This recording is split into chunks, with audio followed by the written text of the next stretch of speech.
Sony has apparently learned nothing from the success of the Nintendo Switch and Steam Deck, or from its own portable systems like the Vita and PSP for that matter. The PlayStation Portal is a $200 handheld system that can only stream games from your PlayStation 5. There aren't any built-in apps, it can't play anything locally, and there is no connection to Sony's cloud gaming streaming service. It is purely a streaming window into your PS5, hence the name. Consequently, it's also a device that lives and dies based on the quality of your internet connection. While it is mostly meant for in-your home play, you could technically hop on any Wi-Fi connection to play remotely when you are traveling. But that's only possible if that connection and your home internet can keep up, and if your PS5 doesn't crash or get wonky. If anything along that chain falls, you are left with an ugly $200 doorstep. First, the PlayStation Portal requires a PlayStation 5. You need to own one to get any use out of the device. The Portal lets you remotely access your PS5, interacting with it through the screen and controls from anywhere within range of your Wi-Fi network, as if you are playing with the console directly. If your PS5 is off, the Portal can even turn it on with the correct setting enabled. Playing PS5 games while someone else is using TV is an appealing idea, which is Sony's envisioned use case for the Portal. However, you can already do that with almost any smartphone and a compatible controller. The Backbone one costs half as much as the Portal and is much less bulky. Likewise, a high-end phone has a screen that's likely much sharper and more vivid than the Portal's mediocre display.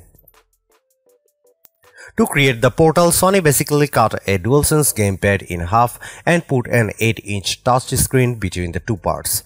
The grips and general layout are unmistakably those of the PS5 controller.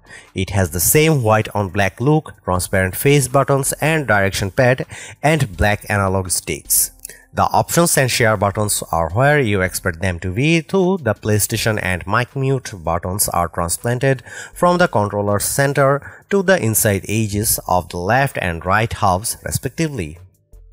The DualSense gamepad's many features are here, including motion controls, immersive haptic feedback, and triggers with adaptive resistance. There is no clickable touchpad, but the touch screen serves the same purpose.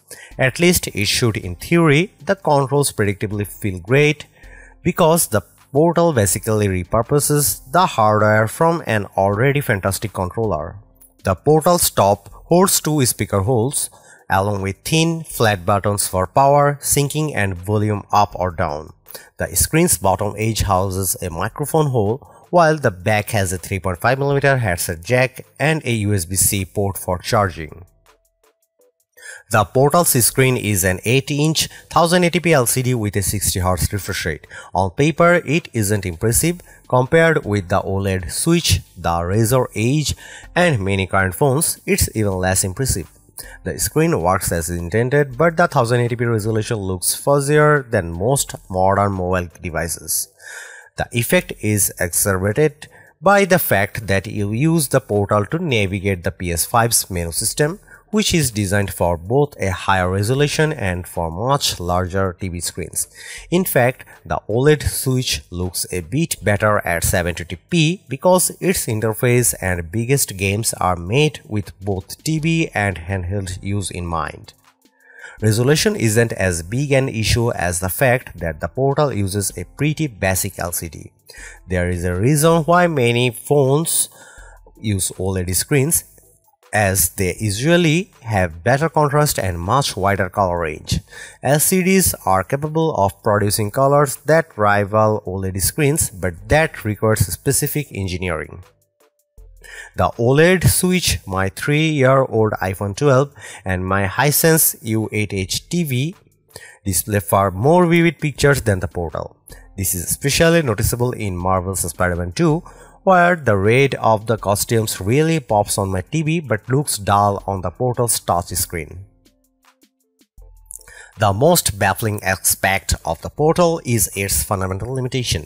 After it was announced, rumors circulated that the portal was an Android-based device, which led to speculation that besides running the PS5 Remote Play app, it could run other software. No one was expecting the portal to be a full-fledged gaming handheld like the PlayStation Portable and PlayStation Vita, but many expected to use case beyond simply streaming games from PS5. If the portal uses Android, it's buried under a single-purpose interface. The device's simple menu system walks you through connecting it to your home network, logging into your PlayStation account, and then pairing it with your PS5. Once that's done, you are presented with just one activity on the portal: stream from your PS5. It lacks apps. There is no PSN client for gaming streaming. The only other thing the portal can do is remotely turn on your PS5. This is something any relatively recent Android phone or iPhone can do, and do quite well with a clip-on controller like Blackbone One. The Remote Play app is also available on Windows and Mac, and PCs can also use PSN Cloud Gaming. Besides Remote Play, the settings menu is the only other accessible area. It is obviously required in case you need to adjust network settings or update the portal's firmware. However, the menu has one confusing aspect: airplane mode. Considering the portal serves only as a terminal for another networked device and can't run any software on its own, it's unclear why this option exists. Seriously, I turned the airplane mode on as a test and it effectively rendered the portal inoperable.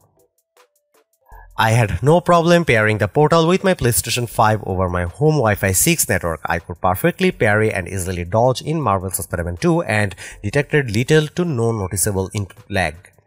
Video and audio also remained synced to the action, even if the pictures sometimes got fuzzy by prioritizing minimizing latency over graphical fidelity.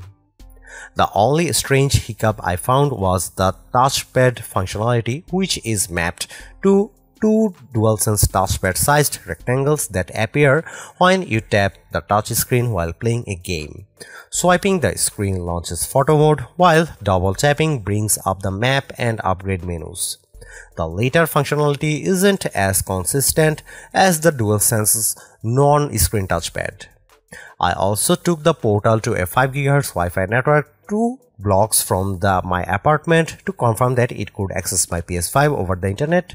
It connected without issue and control was nearly as responsive, but I could definitely feel a bit more lag that made playing Spider-Man 2 and timing parries awkward. It is important to note that Sony doesn't market the portal as a device to play with your PS5 outside of the home, even if it can work over the internet, and it's bulky from the lack of a carrying case make it tricky to pack into a bag. Also, any mobile device with a PS5 Remote Play app can work over the internet too, so it isn't necessarily a point in the portal's favor. Now here comes the final part. Who needs a PlayStation Portal? The PlayStation Portal is a strangely limited device that would have made more sense a decade ago when the Wii was out and comparable in concept. Of course, Sony had the PlayStation Vita then, and it was a fully functional handheld gaming system that could also remotely play games from a PlayStation 4. And now you can remotely play PS5 games using nearly any phone with a controller that costs half as much.